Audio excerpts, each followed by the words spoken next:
Apparently, companies like Warner, AMC, and Cinemark, they hate the Batman and they want it to fail. See, the Batman has become an experiment where you're going to pay more money for the same movie-going experience.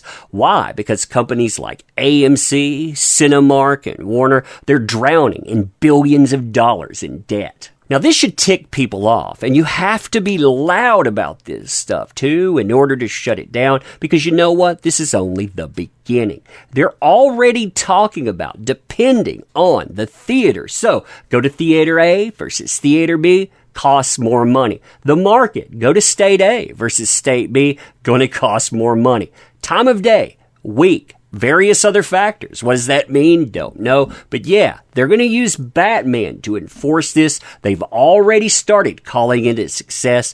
You and I, we're going to talk about that today. Oh man, this stuff irritates me.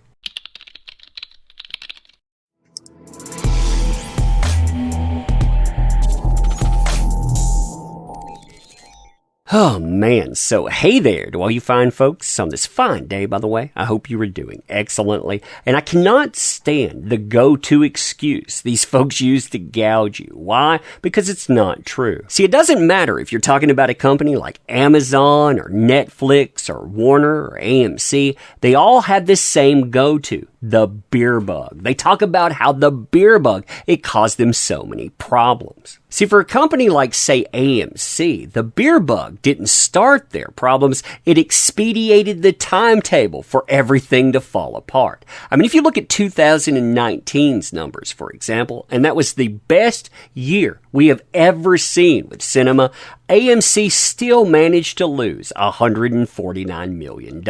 See, the same thing goes for Warner Brothers, who pretend that they were healthy before the beer bug, yet when you go back to December 31st, 2019, the company was carrying a total debt of $2.988 billion and a net debt of $2.526 billion.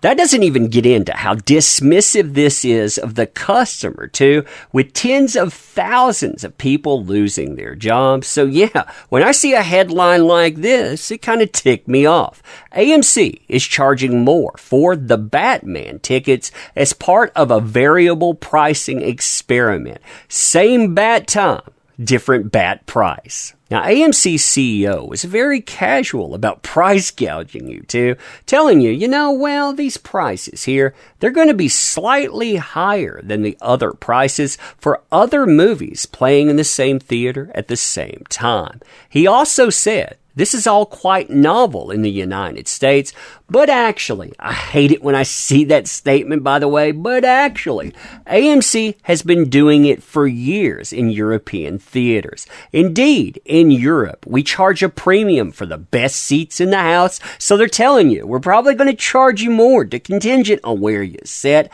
as do just about all other sellers of tickets in other industries. Think sporting events, concerts, and live theater, for example. Now, as if that wasn't annoying enough, you have the CEO then decide to backpat himself and the company, saying, AMC, they're the greatest thing ever.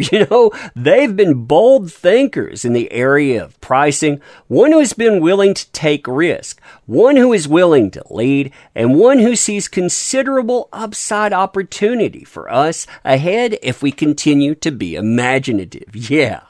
Yeah, I don't know about you, but maybe I wouldn't want to charge ahead on the word of somebody that let their company almost fall into bankruptcy, that straddled on almost $5 billion in debt over the last few years, and is backpatting himself because, hey, they found a new way to try to get suckers to pay off the $950 million bond deal they had to take with investors, because otherwise they would have gone belly up because of mismanagement from people like this person here. Now, I mentioned other companies being down with this too. Companies like Cinemark, for example. And Cinemark, well, they like this idea, but I don't think they think it goes far enough. Why do I say that? Well, on a February 25th, 2022 earnings call, so they were talking about their yearly earnings, they said that the theater chain was, quote, in the midst of a series of tests. So they're trying out many different ways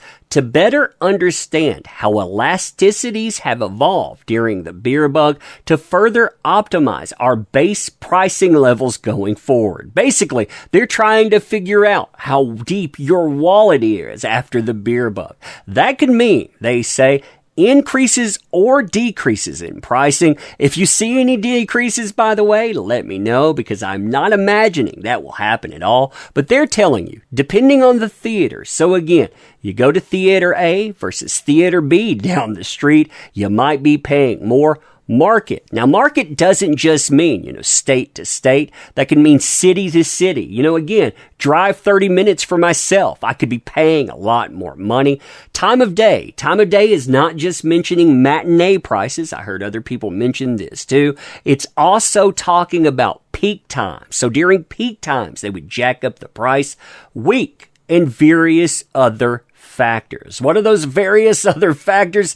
Well, they didn't mention that. But again, it's going to be movies like Batman. They're talking about movies with hype. Now, Warner's another company that thinks they would benefit from this too, because right now, Warner, they desperately need money. I mean, if you look right now, this is from February the 11th, 2022, you have companies saying, hey, you know what? You probably shouldn't really invest in Warner Brothers Discovery right now. You need to tread very, very lightly. Why? Well, despite all the hype behind Warner Brothers, with them talking about how great HBO Max has been doing, yeah, they're carrying a massive debt load. In April, they're going to end up merging with Discovery too, and that's going to straddle them with a lot of debt as well. I mean, look at this here.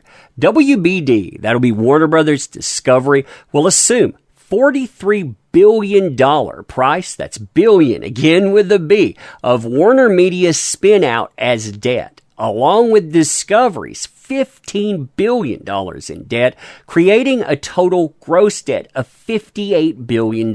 So the new company's already going to be straddled with $58 billion in debt. Now, Warner Brothers Discovery, they've been hyping themselves on this idea that they have 94 million paid subscribers for streaming.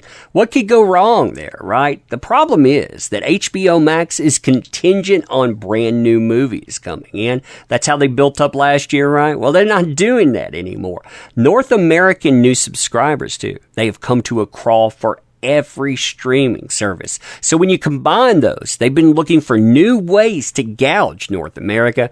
And here it is. Again, variable pricing, charging more for tickets to movies with higher demand. They're starting this off with Batman. And again, this should make people mad because they mismanage. They brought on $1 billion in debt, and they're adding that to you. You didn't cause that. In fact, many people were laid off, tens of thousands of people. But hey, what does that matter to Warner or AMC or Cinemark or on, right? As long as they can get in your wallet.